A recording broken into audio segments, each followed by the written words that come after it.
Diamond ઉદ્યોગના ભાવમાં વધારા બાબતે હડતાલનો ઢોલ ટીપાયો છે। 30 માર્ચના રોજ હીરા ઉદ્યોગમાં પગાર અને ભાવ વધારાને લઈ હડતાલનું એલાન કરવામાં આવ્યું હતું। ડાયમંડ વર્કર યુનિયન દ્વારા હડતાલનું એલાન કરવામાં આવ્યું છે। 30 માર્ચના રોજ કતારગામ દરવાજાથી રેલીનું આયોજન કરવામાં આવ્યું છે। ડાયમંડ ઉદ્યોગમાં ભાવ વધારા બાબતે હડતાલનો ઢોલ ટીપાયો। 30 માર્ચના રોજ હીરા ઉદ્યોગમાં પગાર અને ભાવ વધારાને લઈ હડતાલનું એલાન કરવામાં આવ્યું હતું। ડાયમંડ વર્કર યુનિયન દ્વારા હડતાલનું એલાન કરવામાં આવ્યું। 30 માર્ચના રોજ કતારગામ દરવાજાથી રેલીનું આયોજન કરવામાં આવ્યું છે અને સુરતના તમામ રત્ન કલાકારો હડતાલમાં જોડાય તેવી અપીલ કરવામાં આવી રહી છે। રત્ન કલાકારોએ પણ હડતાલને સમર્થન આપ્યું અને રત્ન કલાકારોએ કહ્યું કે સરકાર આ બાબતે વિચાર કરવો જોઈએ। ડાયમંડ વર્કર યુનિયન દ્વારા પણ તમામ રત્ન કલાકારોને રેલીમાં જોડાવા માટે અપીલ કરવામાં આવી છે। રત્ન કલાકારોના હિતમાં સરકાર ઝડપથી નિર્ણય લે તેવી માંગણી કરાઈ રહી છે। નમસ્કાર, મારું નામ છે Bhavesh Kak, diamond worker union vice president. ગઈ 10 તારીખના રોજ કલેક્ટર સાહેબને આવેદનપત્ર આપી 20 દિવસનું અલ્ટિમેટમ આપવામાં આવ્યું કે 30 તારીખના રોજ રત્ન કલાકારોનો 30% ભાવ વધારો કરવામાં નહીં આવે તો સમગ્ર હીરા ઉદ્યોગમાં અમે હડતાલનું એલાન કરીએ છીએ। ત્યારબાદ થોડી ઘણી સરકાર હરકતમાં હતી। મુખ્યમંત્રી સાહેબે પણ કીધું હતું કે 2 દિવસની અંદર એક્શન પ્લાન ઘડવામાં આવશે, ત્યારે આજ સુધીમાં દિવસની અંદર કાંઈ પણ સરકાર તરફથી રિસ્પોન્સ આપવામાં આવ્યો નથી। તો આવનારી 30/3/2025ના રોજ અને રવિવારે હડતાલનો કોલ ચાલુ રહેશે, સમગ્ર હીરા ઉદ્યોગ બંધ રહેશે।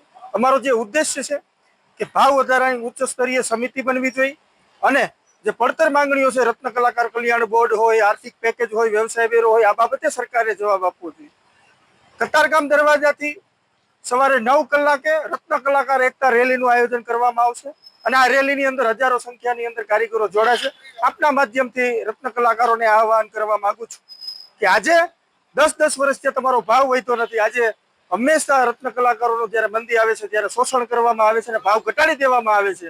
એ લોકોએ 40% ભાવ ઘટાડ્યો છે, અમે 30%ની માંગણી કરીએ છીએ।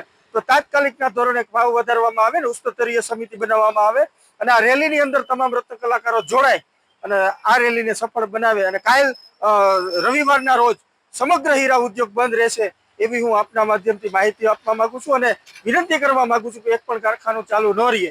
આવનારી 30/3/2025ના રોજ રત્ન કલાકાર એકતા રેલીનું આયોજન કરેલ છે। મારું નામ હિંમતભાઈ।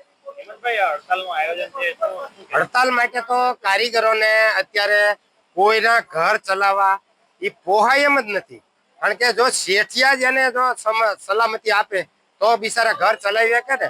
એટલે આ માટે સરકારને મોદી સાહેબને જ આમાં ધ્યાન આપવું પડે કે હીરા માટે ગમે ત્યાં મિની બજારમાં કે ગમે ના બધે ભાવ વધારા કે ગમે ના હીરાનું આખી પ્રોડક્શન કે ગમે એ થતું હોય એ બધું કરીને અને શેઠિયા કમાય તો જ પાછા મજૂર લોકોને આપી શકે। બાકી ઘરમાં કોઈ પણ અત્યારે 5,000 રૂપિયા કારીગરો માટે કોઈને વધતા નથી। બોલો, ઘર ખર્ચા ચાલે છે અને આખું સુરત 9 રાજ્ય માટે 10-9 કેટલા રાજ્ય કયો આખું સુરત આની માટે ટકી રહ્યું છે। Reporter Arvind Rathod, Janadesh news, Surat.